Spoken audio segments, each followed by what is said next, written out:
Ball is fumbled, picked up by Kenneth Olabode, and he runs it in from the 6. And Colorado has upset UCLA. 20th, and there it is! Are you kidding me? Jumper from 15 and will knock it down. Kennedy Leonard. Over left, there's a slip screen inside. Actually elevates and slams with the left hand.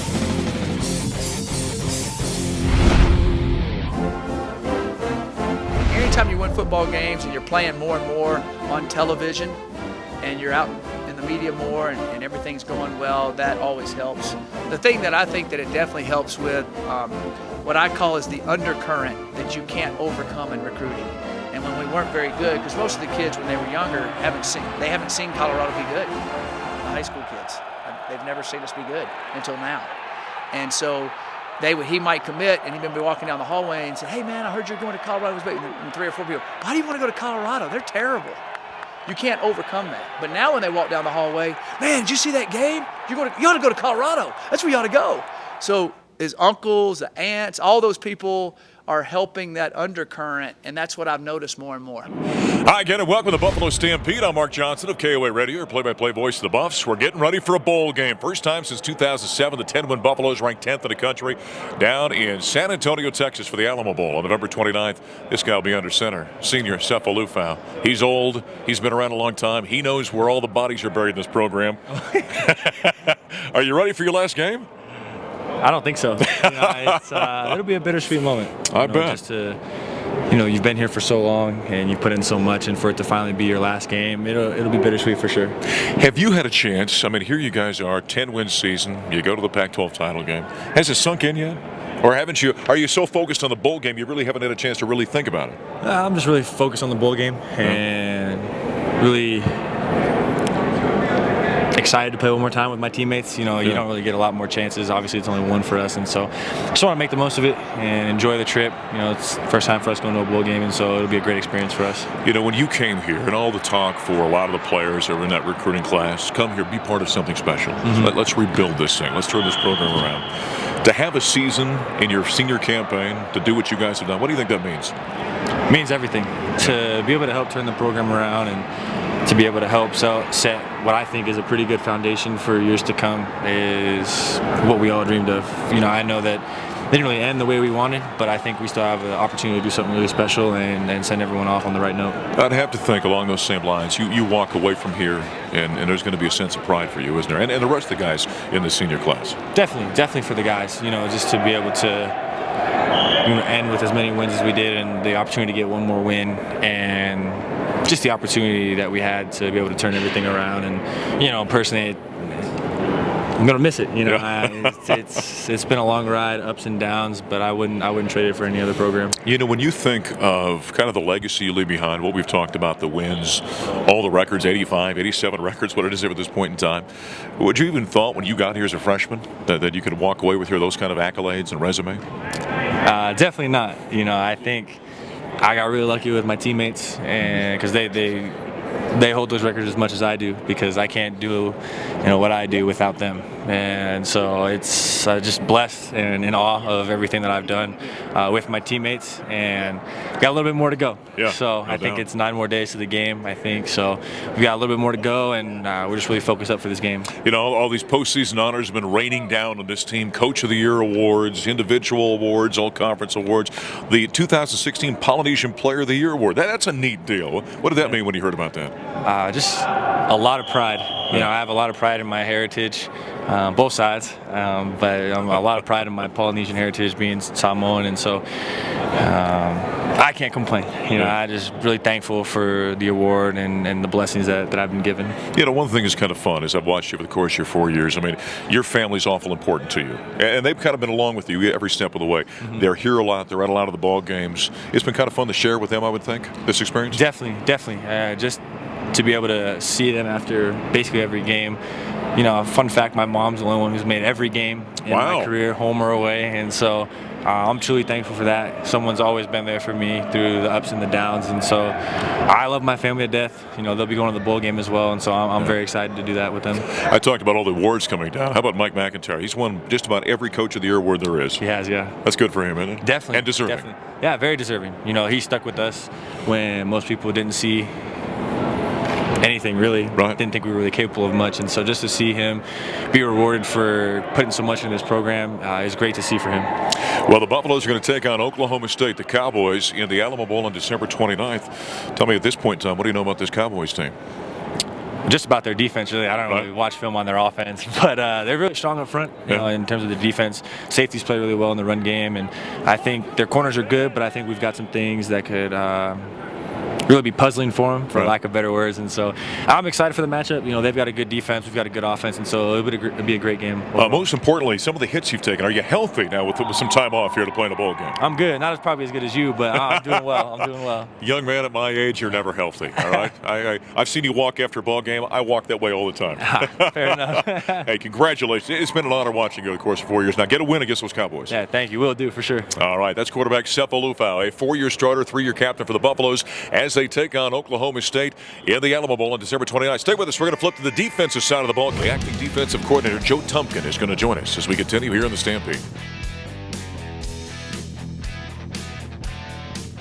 Hey, Buffs fans, get to know McGuckin Hardware, true value member and proud supporter of the University of Colorado. For 60 years, McGuckin Hardware has provided Boulder with products and knowledge for just about any task. With their experience and expertise, McGuckin Green Vests provide products, services, and advice for homeowners, fun seekers, and do-it-yourselfers. For more information, call 303-443-1822 or go online at McGuckin.com. That's MCGUCKIN.com. Visit your local True Value store. McGuckin Hardware. Behind every project is a true value. 11:05 to play in the ball game. There's a handoff. Joe Williams. He runs into Rick Gamboa. Off the right-hand side. Ball is fumbled. Picked up by Kenneth Olabode. And he runs it in from the 6. Touchdown! Touchdown, Colorado! The defense comes up big again. Welcome back to the Buffalo Stampede. Getting ready for that bowl game. December 29th, the Buffaloes against Oklahoma State in the Alamo Bowl down in San Antonio. The acting defensive coordinator, Joe Tumpkin, joined us here for a couple of minutes. You got a little bit of a challenge ahead of you, don't you? Oh yeah, you know they're a dang good football team. You know they're explosive. Their quarterback is outstanding. They have some outstanding receivers. Their running back run hard. Their offensive line works extremely well together. You know they're well coached. They've done a really good job in that. They've always been. You look at the history in the last 10 years with them. They've been bowl eligible, I believe, for the last 10 years. I think that's right. And then you know what they've done offensively, and that quarterback is the one that makes their offense run. Joe, kind of look back on this season. You know, we had Sefo on here a couple of minutes ago, and this has been such a magical year for this Buffs football team. Look back defensively on this year and kind of give us a thought or two about how well this unit played. All the way through, you know, when really where I think it starts is up front. I thought, you know, the three big guys inside, you know, with Sampson, with Tupou, and with JC, those three guys have really established us as being a good defense because we've been able to play the run much better than we did a year ago. We knew we would have some talent in the secondary, you know, because we had a lot of experience coming back there. You know, now they've played above and beyond that we thought they would play. They're playing unbelievable. And they've gotten the confidence to play at that level, and they keep getting better. But then, you know, Jimmy Gilbert was a huge surprise. You never think that Jimmy Gilbert was going to lead the conference in sacks, right? You know, but some of that has to do with those guys inside, plus the secondary giving them time to get to the quarterback. And then the year that Kenneth has had and Rick has had, and then Addison has been a big asset coming back and being able to stay healthy all year. So when you look at it, it's not just one position or one thing. I think it's a collective group, and when they play well, they play well as a collective group. You know, I think I remember talking with a number of coaches on the defensive side before the season. I think you guys felt good about the front line guys. There was a question about depth and you know, how deep can we go? It's been knock on anything we can here. You kind of avoided the big injury, which has allowed you guys to stay healthy and be effective. And we've had some guys that come in and play with some of the rotation. We're looking at that 13-14 guy rotation in there, and everybody in that situation has done well. They've given us a good. They've come in spot situations. They've come in and helped us. I mean, like Ryan Moeller playing the buff for us. He's done an unbelievable job sitting there doing that. You know, when we get into our nickel package, and then we're bringing Isaiah in, and then we're going to our pass rush situation for those guys. So all of it, when you look at it, there's about 15 guys in that situation, and that's what Coach Levitt said in there. There's going to be about 15, 16 guys that we got to count on, and we count on those 15, 16 guys, and they've produced for us. You know, you touched on Ryan Moeller, and he might be one of the unsung heroes on this team. When Derek McCartney went down to that Michigan game, correct, and you know, who do you have to kind of come in and fill that role? He he would not have been the guy that many people would have thought about, but he's been very effective in that role, hasn't he? Right, and especially versus some of the 11 personnel teams and some of the spread teams. We want a more athletic DB out there. One of our things we always talk about is does he have the size enough to handle some of the linemen and the tight ends, and he's done an unbelievable job. I mean, you look at the Utah and the Washington State game. Some of those plays that he's made in both of those games, they were outstanding plays in critical situations that really kind of turned the game a little bit. When you have a secondary like the Buffaloes have, and you got 4, 5, 6 guys back there as talented as they are, that really allows you to be a little bit more creative and take some chances defensively, doesn't it? Well, yeah, it allows us to be able to blitz. It allows us to be able to pressure because we know we feel confident, especially at the corner position.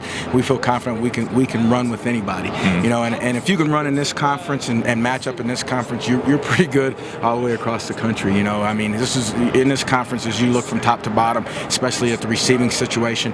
The receivers in this conference are outstanding. What has this experience been like? Now you make the change with Jim Leavitt leaving, you become the acting defensive coordinator. How does that change things for you, and what are the challenges moving ahead to this bowl game? It's just staying the course, and that's really the big thing is just keep us guided, get through where we have to do. We've made some changes. I'm going to move up to linebackers. Coach Clark's going to take the whole secondary. Coach McIntyre being a defensive guy and a secondary guy, he's going to be back there, give us extra eyes and be in there. But we're not going to do anything different than you've seen all year. We're going to still be aggressive. We're going to still count on all 11 guys, and we're going to be multiple in the whole situation. You get the sense the Buffs are a hungry football team going into the bowl game? Definitely. One of the things that we're talking about is want to send the seniors off on the right style with a win and be a bowl champion, and then get ready. And it's an opportunity for us to get our younger guys ready and more reps with the extra practices. All right. Well, good luck in the bowl game. I appreciate it. Thank you. All right. That's the acting defensive coordinator, Joe Tumpkin. He and the Buffaloes are going to take on Oklahoma State in the Alamo Bowl on December 29th. Stay with us. We're going to talk basketball. Tad Boyle from the men's team joins us next here in the Stampede.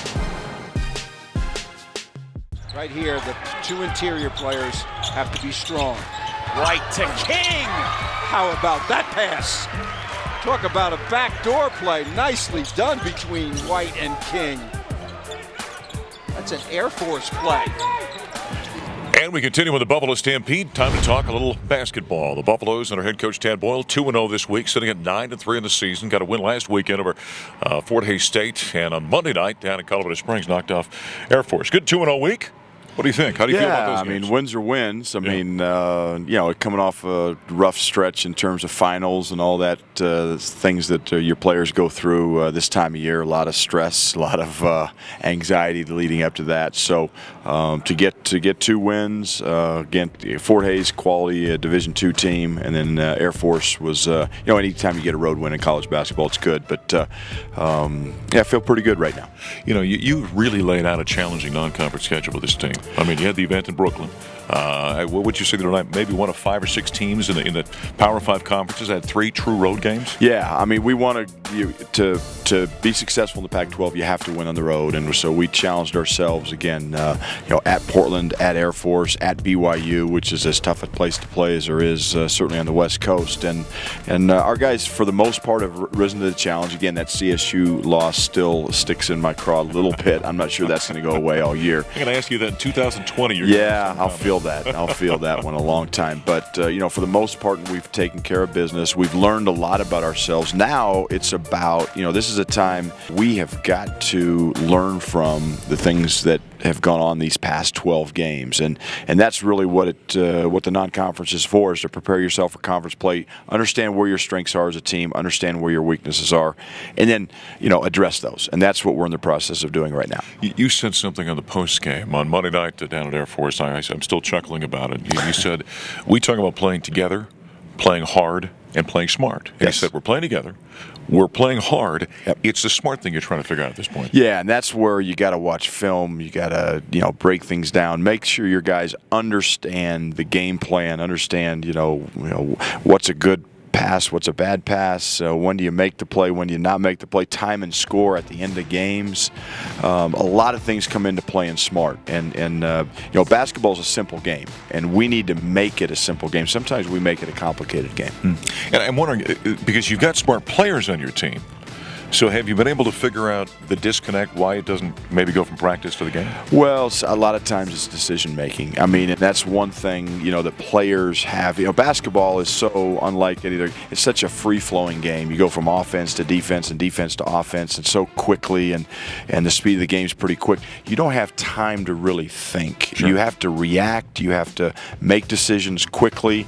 And sometimes we're making really good decisions, but other times we're not. And we have to understand when we're not, why are we not? And that's a process that every player has to go through, and certainly every team has to go through. And all 5 guys have to understand that on the floor. We've seen the development over the last couple of ball games. I think Delion Brown has got 25 points over the last 2 ball games. And you said before, I don't want to have to count on a freshman, but when they can contribute, that's a bonus. Yeah, and we're starting to count on Delion because he has given us good minutes. He is a very dependable guy in terms of that playing smart part. He pretty much does. I mean, he doesn't try to do things he can't do. He can't. And so he's been giving us great minutes off the bench. He's really played himself into a pretty significant role on this team. And again, we've got good seniors in this team. They got to play like seniors, but when they don't, it's nice to have a guy like Delion coming off the bench. It was good. Speaking of veteran leadership, it was good to see Dominic Collier back in the court on Monday night. Absolutely, yeah. Great to see his presence. Again, he's a guy who can make plays for himself and for his teammates. He can make open shots. He's a confident shooter, terrific player, and it's good to have him back. When George King, it seems when he's active and really rebounding, the Buffs are a better basketball team, aren't they? No doubt. And George is a guy who can affect the game in that way because he's so long, he's so athletic, and he's really kind of started to exert himself on the glass. Really helps our team when he's active. One more ball game for the Buffaloes before they dive into Pac-12 conference action. On Thursday night, it's Eastern Washington coming to town. Coach, good luck. Thank you. All right, that's Tad Boyle. The Buffaloes are 9-3 right now. 1 game left, and then they jump into the deep end of the pool, opening up on New Year's Day at Utah in Salt Lake City. As we continue, they're still unblemished. The CU women's basketball team playing some great basketball. Alexis Robbins is going to join us next here at the Stampede. There's a reason why teamwork is such an important word. With the right kind of teamwork, any team can be a winning team. At Larry H. Miller Toyota of Boulder, the team includes a whole Boulder community. This is why students, faculty, and alumni of CU Boulder get employee pricing on new vehicles. I definitely call that a win. Larry H. Miller Toyota of Boulder, online at bouldertoyota.com. Driven by you. Ooh, nearly a walk. Throw on the back door. Burridge will catch that one. Kaiser was late making that cut. Burridge will grab it. See how she turned the ball over here. Robinson double clutch shot and will score it. And we continue with the Buffalo Stampede, staying with basketball. How about that CU women's basketball team? 15th in the country, 10-0 in the season. Alexis Robinson joining us. You guys are rolling right now. Got to be good to be a Buff right now, right? Oh, yeah. It's great to be a Buff. The rise is definitely real. And it's happening in all sports. Look at that. She's even crossing over with football. The way this team is playing right now is fantastic. It's got to be real exciting for you guys. First-year coach, Buffs winning like crazy. You guys are playing great ball. What's been the key, do you think? What's the difference for you guys? I definitely have to say our confidence. I mean, we're playing really well as a team, and we're instilling confidence in each other. I think last year something we didn't have. Now this year I think we're genuinely happy for each other out there on the court when we make a good play, and we're just playing as a family right now. Does success breed success? I mean, the more successful you guys are, the better you feel about yourself, the better ball do you play. Do you think it kind of works like that? Yeah, I think so. I think the more games we win, the more confident we get. But it's more like we have to stay on the confident side rather than the cocky side because we're 10-0. It's a pretty big deal, but we don't want to overthink it and lose a game. Yeah, there's an old phrase that I like. It says you got to be careful not to get drunk in your own wine. Yeah. Right? Because you're having success, you guys still have to maintain a level and a concentration of let's get better, let's continue to play well, and not believe we're as good as people maybe say we are. Yeah, for sure. Yeah? Absolutely, yeah. Yeah. You are a sophomore. How are you better as a second-year player you think you were a year ago? I think I really wanted to work on my game throughout the summer. I wanted to get my shot more consistent and be able to score at all 3 levels. And I think that's one thing I've really been working on. And my teammates have put a lot of confidence in me to score the ball and take more shots, and I think that's what's helped me. The victory over Mississippi Valley State last week, that was kind of a tough road trip. Not often do a Power 5 conference make a trip like that. What was that like for the Buffaloes? It was a different trip. It was fun. It was a great experience. We went to the Civil Rights Museum after our game. That was really fun. But it was kind of draining because we went to Memphis, Tennessee, 2-hour bus drive to Mississippi. That was pretty draining, but it was definitely adverse, and we got through it. So that was a win on our side. Yeah. And for the Buffaloes, you got to go back home a little bit. You're a Kentucky native, and back in the South. Yeah. Have some family back there at the game? No, I didn't have any, but it was definitely just great atmosphere. The weather was great. I like the humidity. That was great. And yet you became a Buffalo. How did that happen? How did you come all the way from Kentucky to here to Colorado?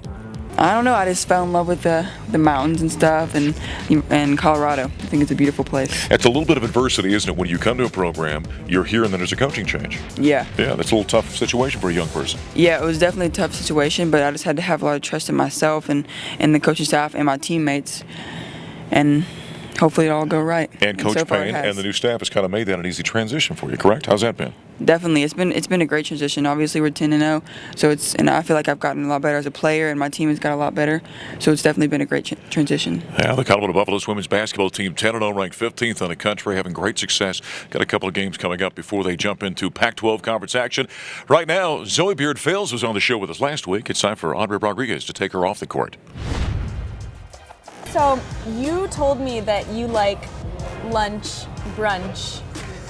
So here we are. What did you order? I had a scrambled eggs with potatoes, and normally I have a coffee, but it is the afternoon, so it's probably not the smartest. It's 3 o'clock and I'm eating pancakes. I don't know what I'm doing. Oh my gosh. Well, you're probably eating a lot of protein after that big game last night. Yeah, it was really exciting. Last time beating CSU. Yeah, it was just kind of whirlwind, 9-0 right now. We were just over the moon. It's so exciting. To what do you attribute your successes this year? Well, I think we as a group just kind of like, it's kind of a combination of things. We talk about this a lot. We're like, what happened? Like, how did we just turn it around? And I think, I mean, part of it is just all the changes we've been through.